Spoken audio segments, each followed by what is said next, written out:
pada minggu ini saya sangat berbahagia kembali karena bisa membawakan firman Tuhan di hadapan teman-teman dan di hadapan kita. Pada hari ini kita bawa firman Allah dari 1 Korintus 13 ayat 1 sampai 13. Saya ulangi, kita bawa dari 1 Korintus 13 ayat 1 sampai 13.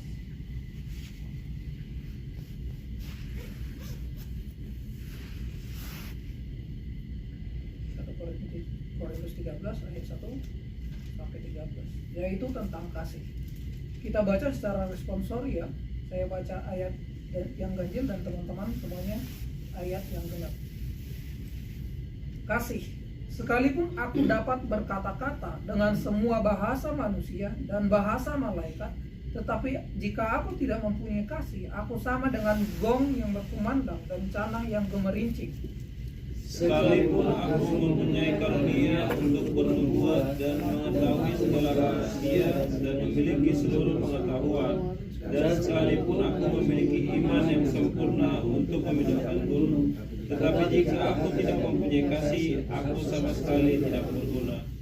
Dan sekalipun aku membagi-bagikan segala sesuatu yang ada padaku, bahkan menyerahkan tubuhku untuk dibakar, tetapi jika aku tidak mempunyai kasih, sedikit pun tidak ada faedahnya bagiku. Kasih itu sabar, kasih itu murah hati, ia tidak cemburu, ia tidak mengundurkan diri dan tidak sombong. Ia tidak melakukan yang tidak sopan dan ia tidak mencari keuntungan diri sendiri. Ia tidak pemarah dan tidak menyimpan kesalahan orang lain. Ia tidak bersukacita karena ketidakadilan, tetapi ia bersukacita karena kebenaran. Ia menutupi segala sesuatu, percaya segala sesuatu, mengharapkan segala sesuatu, sabar menanggung segala sesuatu. Kasih tidak berkesudahan, nubuat akan berakhir, bahasa roh akan berhenti, pengetahuan akan lenyap. Sebab pengetahuan kita tidak lengkap dan nubuat kita tidak sempurna. Tetapi jika yang sempurna tiba, maka yang tidak sempurna itu akan lenyap. Ketika aku kanak-kanak, aku berkata seperti kanak-kanak. Aku merasa seperti kanak-kanak, aku berpikir seperti kanak-kanak. Sekarang sesudah aku menjadi dewasa, aku meninggalkan sifat kanak-kanak itu. Karena sekarang kita melihat dalam cermin suatu gambaran yang sama, tetapi nanti kita akan melihat muka dengan muka. Sekarang aku hanya mengenal dengan tidak sempurna, tetapi nanti aku akan mengenal dengan sempurna, seperti aku sendiri dikenal. Kita baca bersama-sama. Demikianlah tinggal ketika hal ini, yaitu iman, pengharapan, dan kasih. Dan yang paling besar di antaranya ialah kasih. Terima kasih, amin. Jadi nama Yesus. Pada hari ini, topik kita adalah berkaitan dengan hati manusia. Tetapi menurut Alkitab, kasih itu bukanlah perasaan atau bukanlah sesuatu yang berkaitan dengan emosi. Kasih itu adalah keputusan, komitmen. Kasih itu adalah perintah. Perintah yang berasal dari Allah itu sendiri. Pastor Billy Lantang mengatakan, satu-satunya hal yang Tuhan tidak akan ikut campur adalah perubahan karakter manusia, perubahan karakter kita. Karena itu dari awal penciptaan manusia itu, kita itu sudah hidup dengan kebebasan. Kebebasan akan memilih apapun yang kita ingin lakukan. Kebebasan yang ingin kita lakukan untuk menjalani kehidupan yang fana di bumi ini. Ia akan selalu memberi kebebasan untuk memilih, tidak akan memaksa, akan memberikan free will, kan seperti itu. Makanya kasih adalah keputusan, bukan perasaan. Di dalam 1 Korintus 13 ayat 47 tadi penuh dengan definisi kasih, yang di dalamnya itu ketika kita baca dengan cermat dan seksama, itu tidak ada yang berhubungan dengan perasaan. Segalanya itu berhubungan dengan tindakan dan keputusan. Definisi-definisi itu adalah fondasi dasar dari kasih yang Tuhan ingin sampaikan kepada kita, bahwa ini loh yang harus kamu lakukan, ini loh kasih itu, seperti itu. Karena kita adalah manusia yang plan pada dasarnya, kan seperti itu. Makanya dijelaskan oleh ayat ini secara detail agar kita mencermatinya secara baik. Maka kasih yang sebenarnya adalah ketika kita diperhadapkan dengan memilih yang jahat atau yang baik, dan kemudian kita memilih yang baik dan benar, maka itulah kasih yang sebenarnya. Makanya ada di dalam ayat Alkitab berkata, kasihilah Tuhan Allahmu dengan segenap hatimu, yang itu adalah keputusan pada dasarnya.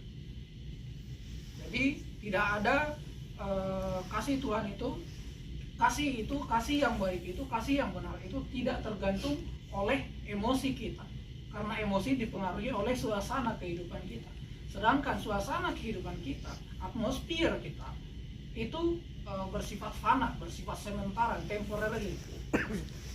Sementara kasih yang Tuhan tuntut kepada kita adalah kasih yang benar, kebenaran. Makanya banyak dalam mengawali pernikahan, terutama kasus nikah muda, yang mengenalnya pada dasarnya adalah jatuh cinta, seperti itu. Kata Billy Lantam, Pastor Billy Lantam, jatuh cinta yang mengandalkan perasaan saja.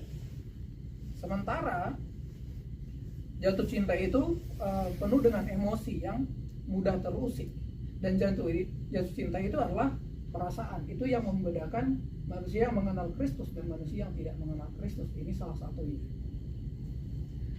Ketika perasaannya hilang, maka rasa bosan, rasa buntu, hilang arah, kan seperti itu. Dan kemudian pernikahannya juga kemudian hilang, kan seperti itu. Tetapi jika itu berdasarkan keputusan yang matang, maka ada beberapa di antara kita mungkin, contohnya saya dan teman-teman yang lain, kan seperti itu, belum memiliki keputusan karena kita mematangkan hati dan pikiran, kan seperti itu. Karena kita tahu bahwa menginjakkan kaki ke jenjang itu membutuhkan keputusan atau tekad yang besar, membutuhkan kasih yang besar, pengorbanan yang besar. Maka Tuhan tidak mau ikut campur, Dia tidak akan paksa kita. Maka kita harus mengambil keputusan untuk menjadi dewasa di dalam Tuhan. Dewasa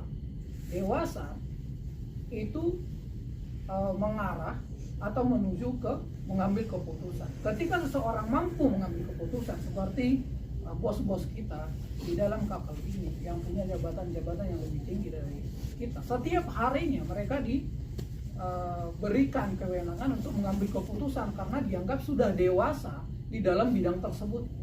Itulah yang dimaksud dengan dewasa, mampu memberikan keputusan yang benar dan baik.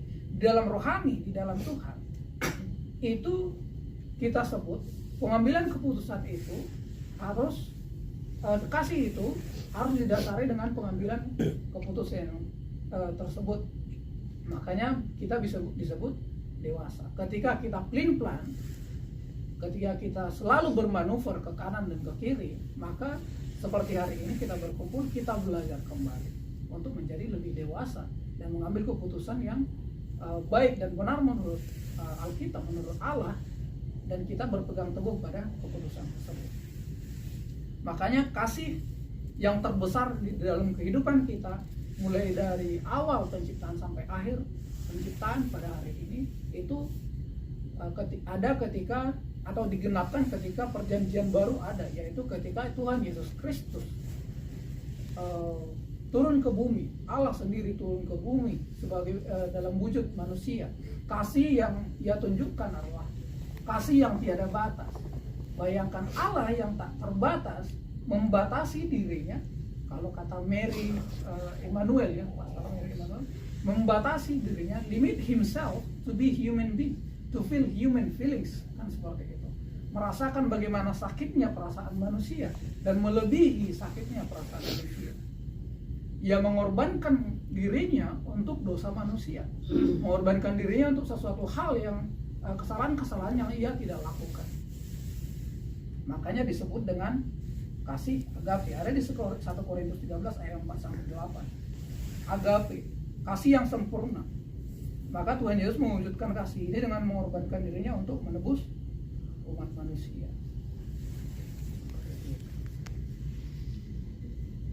Berbicara tentang kasih itu adalah materi atau tindakan atau kebenaran yang tiada batas.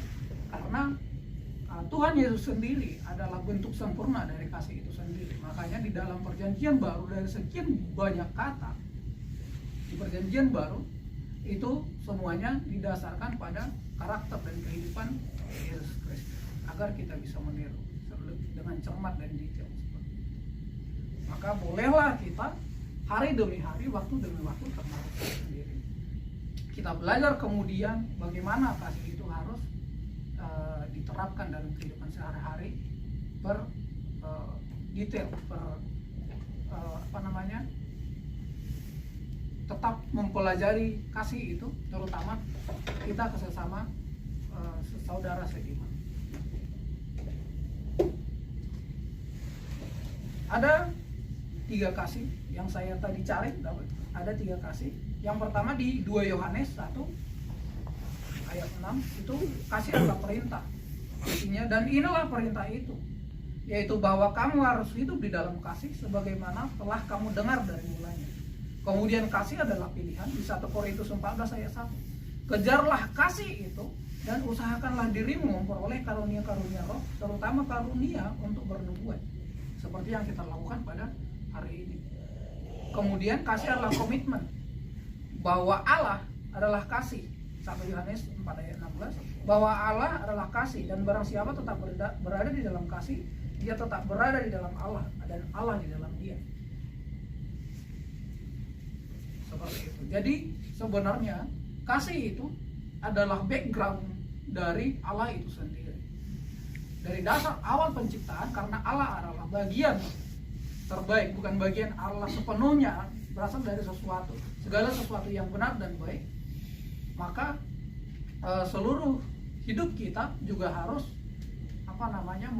meniru karakter dari Allah, walaupun itu tidak mungkin karena kita adalah manusia yang memiliki batas. Maka berdasarkan firman hari ini, saya dan kita semua berharap bahwa kasih yang didefinisikan dari Alkitab tersebut kita bisa terapkan di dalam hati kita hari demi hari, agar kita dewasa secara iman. Demikian firman Allah, semoga menjadi fondasi yang teguh di dalam hati kita, menjadi komitmen yang teguh, memberikan pengharapan yang bercahaya di dalam hati kita, dalam kita. Jangan bersandar pada hatimu, tetapi bersandarlah kepada Allah. Bersandarlah kepada Allah dan gunakanlah kasih yang benar. Terima kasih, kita tutup dengan doa.